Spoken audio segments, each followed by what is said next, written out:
Alright, so here it is. Today we're going to be taking a look at the new interface for Xbox One.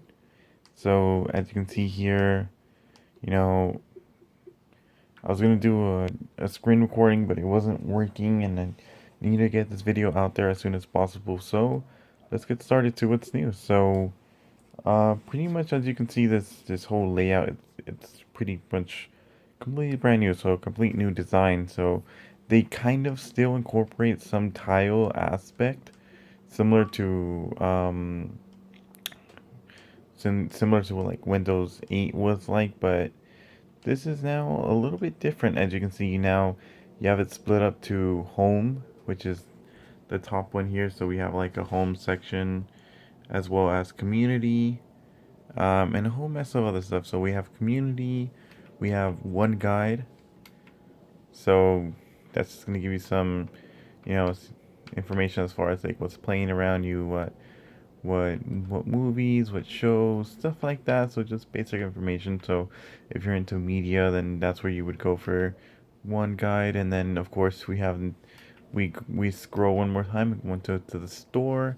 So you know the good thing about the store is you have all your games, and you know once you go to the store, it kind of splits it up for you. So you have your app sections, you have your movie sections, your music sections. So once you go to the store, it really gives you an option, so you can go decide what section works best for you. And then what I like about it now, everything loads so fast. So again, this is running Windows 10. You click something and it takes a little second to load right now, just because this is a new update. But on my other Xbox with Windows 10, it's actually been loading things pretty snappy.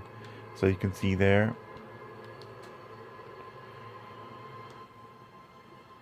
you can still snap to home. So you press the home button and it'll take you home.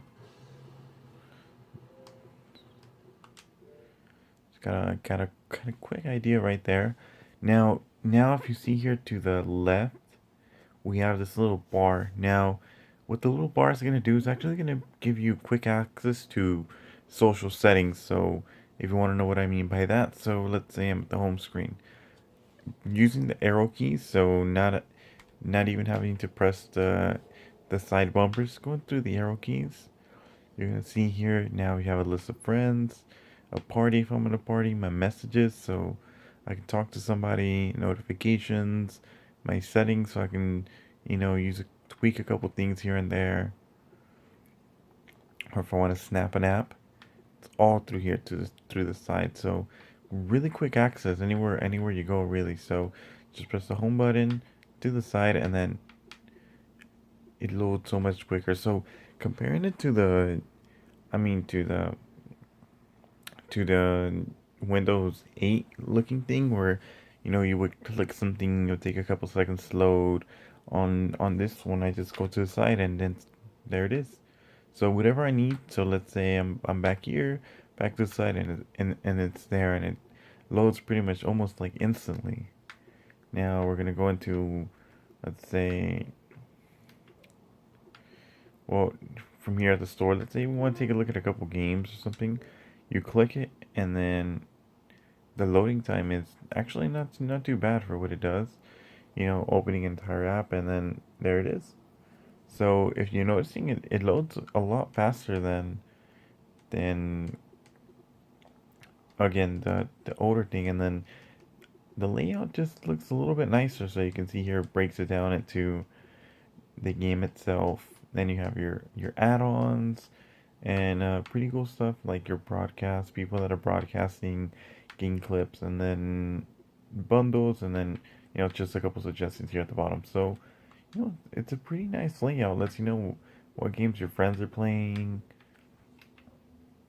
Go into apps, so it's pretty much the same story here. But I mean, overall, I mean, getting used to the new interfaces, I really do like it. It's easy to navigate, a whole lot quicker. Yeah, let's see here. And then your pins, you still have them here at the bottom. So anytime you're in your home screen, just go to the bottom, all the way to the bottom, you have your pins. So you have, for me, since I personally use Twitch a lot, I have Twitch, Hulu, YouTube, and Netflix, which are my four main apps right here at the bottom. So, no, your pins haven't gone away. You still have pins. You can still use pins. But it's just really nice layout how they have everything set up. Now, if I want to jump into a game really quick, these are some of my most recent apps. Which, again, like you said, like I was mentioning, I use Hulu, YouTube, Netflix a lot. But let's say I want to jump into a game really quickly. So I'll go into Forza, hit Forza, and then as you can see, it loads up a little bit faster. Now, where the previous Xbox One would take like a couple more seconds, maybe even close to a minute, we're seeing that, Forza, you know, loading pretty quickly.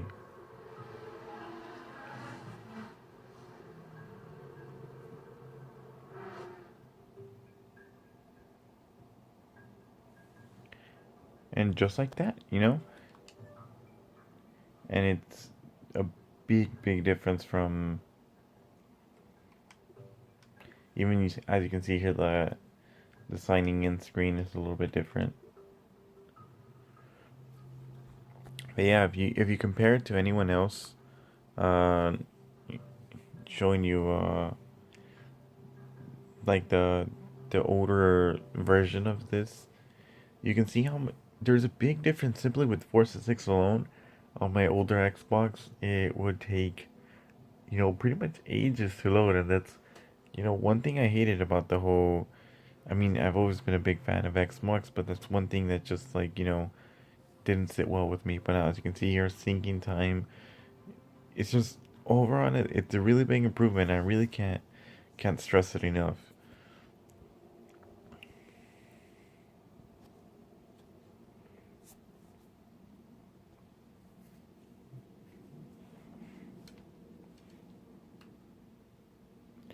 Now, while that game's low, I can still go home and check a couple things out. So what I like about it is that you still have your whole like games for gold thing, and okay, there it is, loaded up, and it loaded significantly faster than it did before. Now, if I want to hop into a different game, let's go into Forza Horizon 2, or maybe even a different game completely. Let's see what else I have. So again, like you're noticing, everything tends to open up a little bit faster.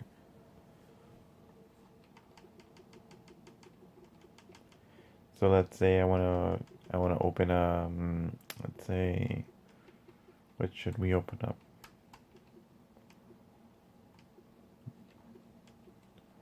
We'll open up Call of Duty Black Ops 3 since it's the newest thing out there right now. And I sound a little bit tired, but it's 1 in the morning. Been up since like 6 in the morning, so I am a little bit exhausted. But I wanted to get this video, you know, out there as soon as possible, so everyone has a chance to see what the new Xbox One experience is like. And it's been a big improvement. And just like that, now we have it all loaded up, syncing my data, and just it's crazy how fast it is now.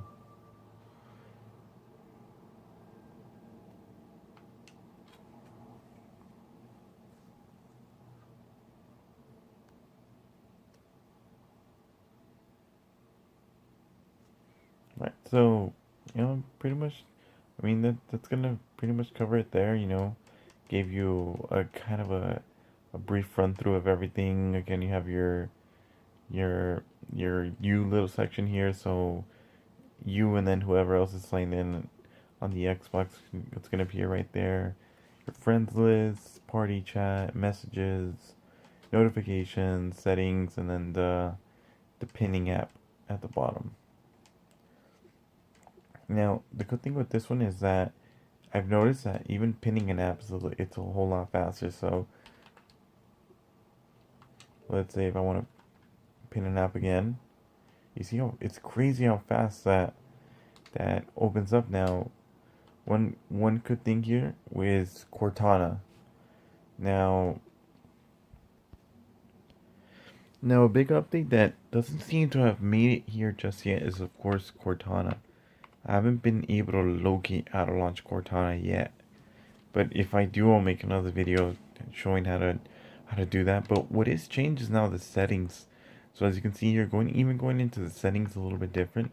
Now, one cool thing that a lot of people are gonna like is, if you can see here, once we go to ease of access, we have button mapping. So it's just gonna ask you to connect your wireless controller to the Xbox itself and update it. So if I try to do that now, it's going to tell me to update my, well, this one kind of already did it, but for any other, as you can see here, you go into more options, then it's going to tell me to update it. And once I can update it, then I can map it to uh, different things. So you don't really have to get the Elite controller to start um, mapping buttons anymore. So the regular Xbox controller, which is what I have myself, I don't have anything fancy, is available for button mapping.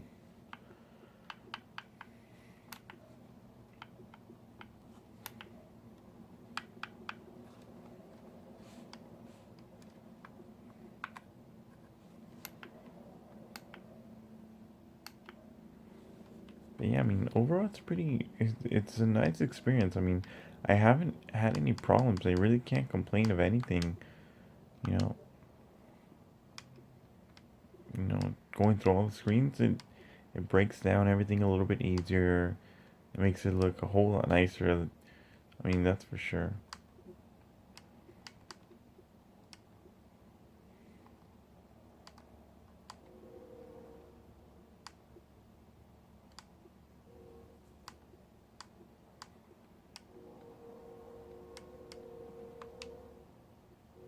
I mean, I guess that's, I guess that's gonna wrap it up. I mean, gave you a quick idea of what to look forward to. So if you haven't updated your Xbox yet, make sure to go to your settings.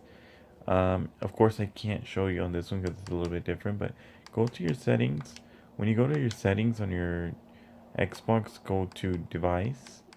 Once you go to device, you're gonna see update or check for updates. At which point you're gonna be able to check for your update and then get this. It's gonna take about, you know, 25 minutes or so, depending on your internet connection, to update and then completely install. So, just plan ahead, and thank you for watching.